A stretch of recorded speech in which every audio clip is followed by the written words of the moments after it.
Life can be pretty unexpected. One day, I'm folding sweaters in a high-end boutique, dreaming of big things. And the next, I'm face to face with destiny.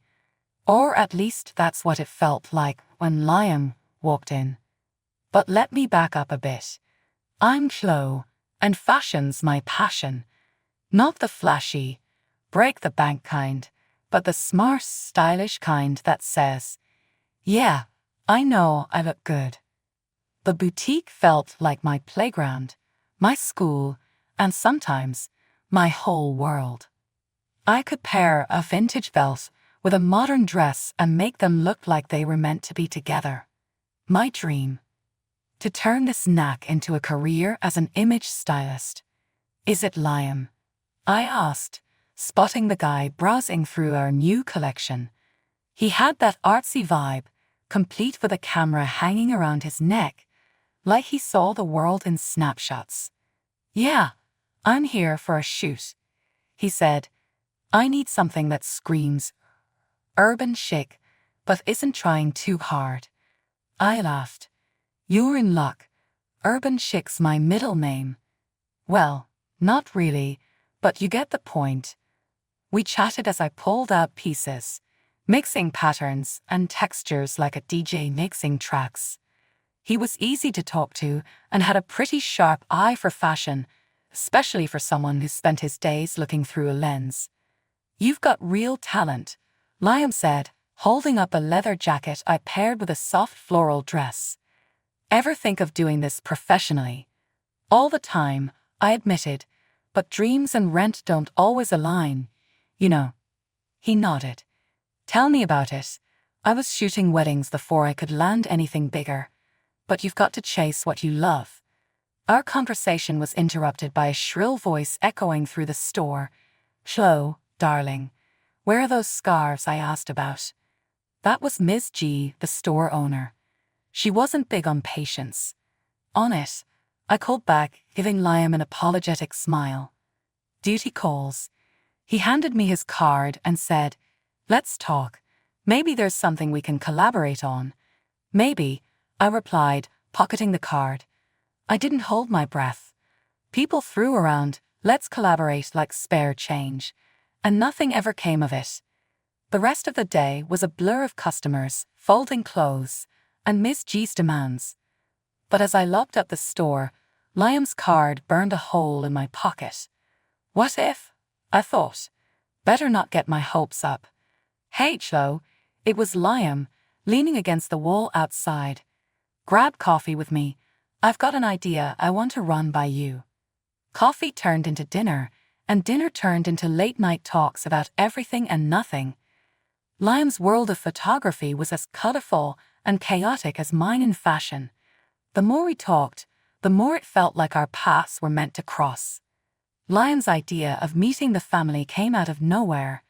One minute we were chilling on his couch, flipping through old photo albums, and the next he says, "You should come to dinner with my folks this weekend." "Are you for real?" I dropped the album, staring at him like he'd just sprouted a second head. "Liam, babe, we've been dating, what, a couple of months? Isn't it a bit early for the whole meet the family circus?" He just grinned that cocky smile that always made me roll my eyes and laugh at the same time. "They're going to love you, Chloe, and I want my worlds to collide. You, them, all of it together." I could have said no, could have told him I wasn't ready to jump into that pool just yet.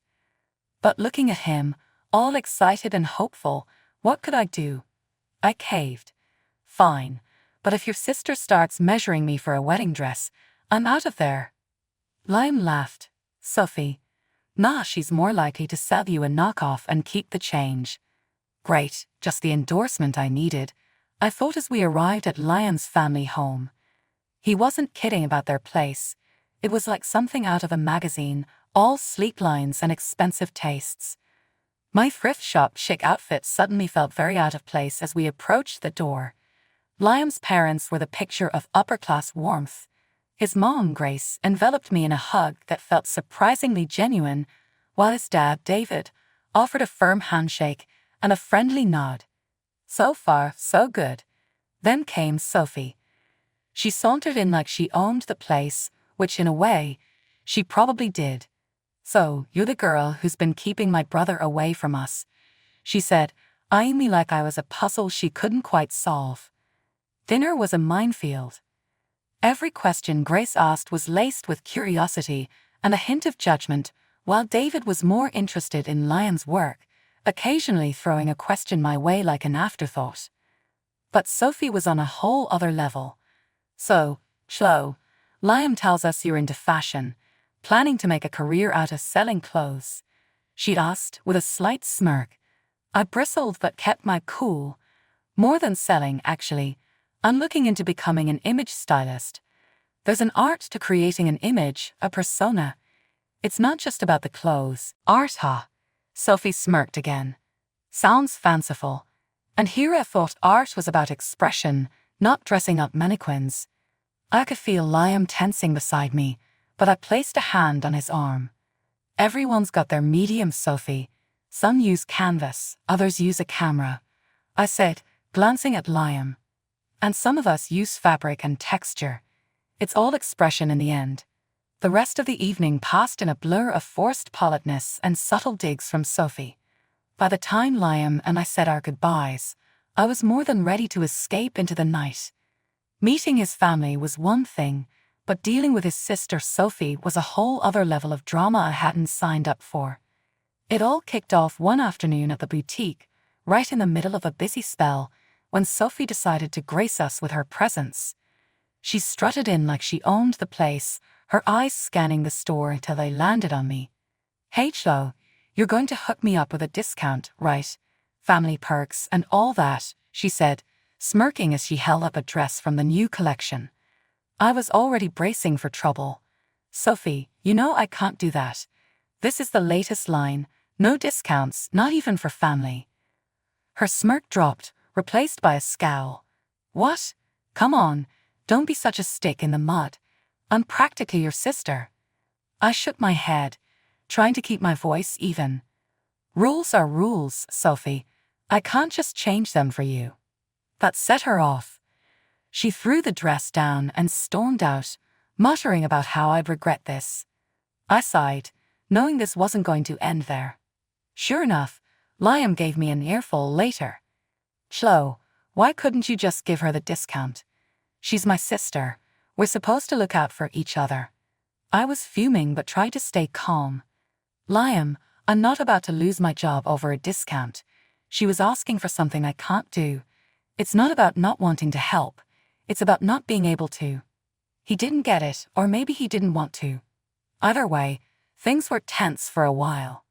Meanwhile, family dinners became a minefield. Sophie never missed a chance to gloat about her new rich boyfriend and their upcoming wedding, laying it on thick about how amazing everything was going to be. Liam ate it up, always encouraging her, while I just sat there forcing a smile, feeling like I was on the outside looking in. "Don't miss this chance, Sophie," Liam would say, and all I could do was nod along, wondering when this charade would end. It was clear Sophie enjoyed making me squirm, reveling in any chance to show me up in front of Liam and his parents. And Liam. He was caught in the middle, always trying to smooth things over but never quite seeing the whole picture. Despite the ups and downs, especially with Sophie stirring the pot at every opportunity, Liam and I found our little slice of happiness. It was one of those lazy Sundays, the kind where the world seems to pause just for you, when Liam decided to flip our world upside down in the best way possible. We were sprawled on the couch, a marathon of some show we weren't really watching playing in the background. I was mid-yawn when Liam muted the TV and turned to me with this look, you know, the kind that says something big is coming, but you're not quite sure if you're ready for it.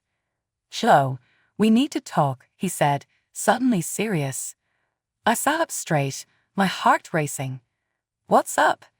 Everything okay?" He took a deep breath, running his hands through his hair. "Yeah, no, everything's fine. Better than fine, actually. I've been thinking. Here it comes, I thought. He's had enough." Sophie finally got to him. "I don't want to wait any longer, Chloe. I want us to start planning our future together." I blinked, processing. What do you mean? He got off the couch, knelt down on one knee, and suddenly it clicked. Chloe, will you marry me? My heart stopped, then raced. Are you serious right now? You're asking me now.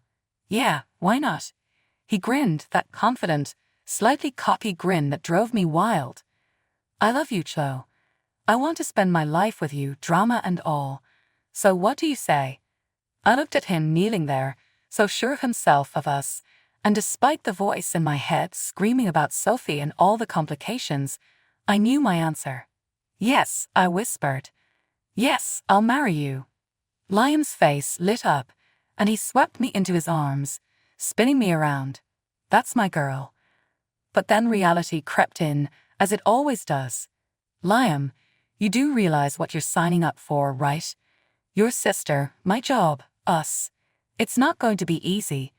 He set me down, his hands on my shoulders, looking me straight in the eye. Chloe, I don't care about any of that. We'll figure it out together. Sophie will come around, and if she doesn't, well, that's on her. You and me, we're a team now. His words were like a balm, soothing the worry that had taken root in my chest. A team, huh? I like the sound of that. Yeah, Team Chloe and Liam against the world. We laughed, the tension melting away, replaced by a sense of rightness, of belonging. In that moment, it didn't matter what Sophie thought or what anyone else said. We were in this together, for better or worse. Wedding prep was in full swing, and it was turning into my full-time gig. I was all over it from the get-go, designing the whole shebang. I dreamed up a vibe for the day that was elegant, but with a twist, and ordered this bomb dress with a massive bow that screamed me. The girls were getting outfitted in styles I handpicked, and I had a vision that tied everything together. I dove headfirst into planning the decor, custom-designed invitations, unique guest gifts, and photo zones that would make your Instagram pop. The arch, tables, chairs, everything had to match the vibe. I was buzzing, imagining the looks on everyone's faces when they saw the setup. Grace, my future mother-in-law, was on this journey with me. We hit the shops like a storm on weekends, hunting for those perfect little touches. Over coffee, she'd spill how impressed she was with my dedication. You're really going all out, aren't you? Sophie's not even half as involved with her plans, she'd say, shaking her head. One day, Grace asked if I could give Sophie a hand with her wedding stuff. Honestly, I wasn't keen, but Grace looked so hopeful, so I said, sure, I'll talk to her. Sophie, though, wasn't having any of it. I don't need your help, thanks, she snapped, all high and mighty. I just shrugged it off, thinking, fine by me, less drama. The closer we got to the wedding, the more real it all felt. Every piece of the puzzle was falling into place, and I couldn't wait to see it come to life. Liam was my rock through it all, always there with a word of encouragement or a helping hand. Babe, this is going to be epic. Can't believe you pulled all this together, he'd say, eyes wide as he looked over the plans. Yeah, well, it's got to be perfect, right? For us, I'd respond, feeling that mix of nerves and excitement bubbling up inside. We'd spend nights going over every little detail, making sure nothing was missed. It was exhausting, but in the best kind of way. The thought of walking down an aisle, perfectly designed just as I'd imagined, towards Liam made all the late nights worth it. Sophie's wedding happened 2 months before ours, and we were kindly invited to the ceremony. But what I saw there hit me like a punch to the gut. Walking into that wedding felt like stepping into a twisted version of my own dream. Everything I'd meticulously planned for our wedding was right there, my designs, my ideas, even the flowers on the tables. It felt like I had been robbed, not of jewels, but of my dreams. I nudged Liam, disbelief clear in my voice. Can you believe this? It's our wedding. She's taken everything. Liam looked around, clearly uncomfortable. Babe, it's fine. Let's not make a scene. It's her day. Her day? I couldn't believe what I was hearing. It's supposed to be our day. She's wearing my dress, Liam, and that's my bouquet in her hands. As Sophie made her grand entrance, looking like a carbon copy of my dream wedding, the sting of betrayal cut deep. Guests oohed and snapped pictures of the decor I poured my heart into. Their joy was like a knife in my gut. I turned to Liam, desperation in my voice. She stole our wedding. How can you be okay with this? Liam, always the peacemaker, sighed and avoided my gaze. Don't do this now. It's Sophie's wedding. Don't ruin it. Ruin it. The irony was almost unbearable. I was the victim here, yet somehow I was expected to smile and nod while Sophie paraded around in my dream. The urge to flee, to run from this mockery of my plans, was overwhelming. But as I stood there, surrounded by stolen dreams, a fire lit within me. No, I wouldn't run. This wasn't just about centerpieces and dresses. It was about respect, about the sanctity of my ideas. Liam, I said, my voice low but firm, this isn't right. You know it. I need to know how she got her hands on my plans. He looked at me then, worry in his eyes, but before he could respond, Sophie was upon us, beaming in her ill-gotten gown. Isn't it just perfect? She gushed, oblivious or indifferent to the turmoil she'd caused. I forced a smile, my mind racing. It's something, all right. Tell me, Sophie, where'd you get the inspiration? Her laughter was as fake as the facade we were all maintaining. Oh, here and there. A girl has her sources. With those words, she walked away, mingling with the guests. Sources. The word echoed mockingly in my head. My sources, my plans, my wedding. Liam tried to steer the conversation elsewhere, but I was done. Done playing the understanding fiancé, done watching my wedding play out like some cruel joke. I made my way to Grace, who stood next to Sophie, basking in the praises showered upon the stolen decor by oblivious guests. 6 months of planning, Sophie boasted, and Grace nodded along, pride written all over her face. Fueled by a mix of hurt and determination, I confronted Sophie and Grace. Who came up with this? Who's the mastermind behind the wedding design? My voice cut through the murmurs, attracting curious glances. Sophie's confident smirk faltered under my gaze, and the guests fell into an uneasy silence. Grace, caught off guard, turned to me, asking, "Is everything all right, dear?" Before I could respond, Liam was by my side, his hand on my arm, trying to lead me away. "Let's not do this here. It's Sophie's day," he whispered, pleading. I pulled my arm away, my voice rising despite my efforts to stay calm. "Why, Liam? Why did Sophie steal my wedding plans? How did she even get my dress?" Sophie's eyes darted to Liam, her facade crumbling. Liam, with a sigh of resignation, faced me. "Look, our wedding was still a way off.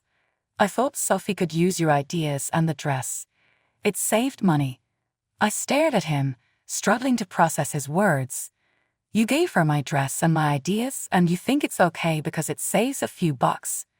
The justification hung heavy in the air, tainted with betrayal. Liam, faltering under my gaze, added, "We can always push our wedding back, let people forget about the design. I'd do anything for my sister." Sophie, emboldened by Liam's support, couldn't resist a dig. "I just had to have that dress. It was too beautiful to pass up. Now you can say you're following in my footsteps." That was the last straw. My vision blurred with tears of frustration and heartache. I faced Liam, the guests, the entire room. "I can't do this. I won't marry someone who puts his sister's whims over our plans, our future." Liam reached for me, but I stepped back, my decision clear. "No, Liam, this isn't about a dress or decorations. It's about respect and trust, and it's clear I can't trust you to stand by me." Grace, my almost mother-in-law, surprisingly took my side. "Joe's right," she said, her voice cutting through the tension like a knife. "This isn't how we raised our kids, to steal and lie." The folks on Sophie's would-be husband's side looked like they'd swallowed sour grapes.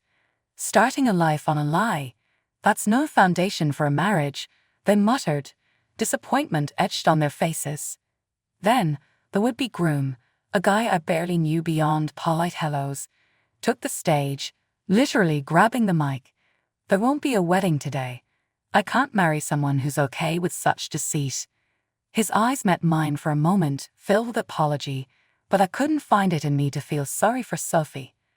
Her reaction was something out of a bad soap opera. Tears, screams, and then, as if to punctuate her outrage, she threw her bouquet to the ground and started stomping on it. A part of me wanted to laugh at the absurdity of it all, but the sadness in Grace's eyes stopped me. Liam, my now ex-fiancé, seemed more concerned about his sister's theatrics than the mess he'd helped create. "Look what you've done, Cho. You're ruining everything," he accused, his words aimed at me like darts. His parents, however, weren't on the same page. "We're ashamed," they said, their disappointment directed at Liam and Sophie. "Ashamed to have raised children who think this is okay." Walking away from that mess, I felt a mixture of relief and sorrow. Relief that I dodged a lifetime of being second to Sophie's whims, and sorrow for what could have been if Liam had been the partner I thought he was. After the storm comes the calm, they say, and in my case, after a hurricane of emotions and a tornado of drama, I finally found my peace. It wasn't overnight, mind you. It took a good chunk of soul-searching and a whole lot of me time, but I got there.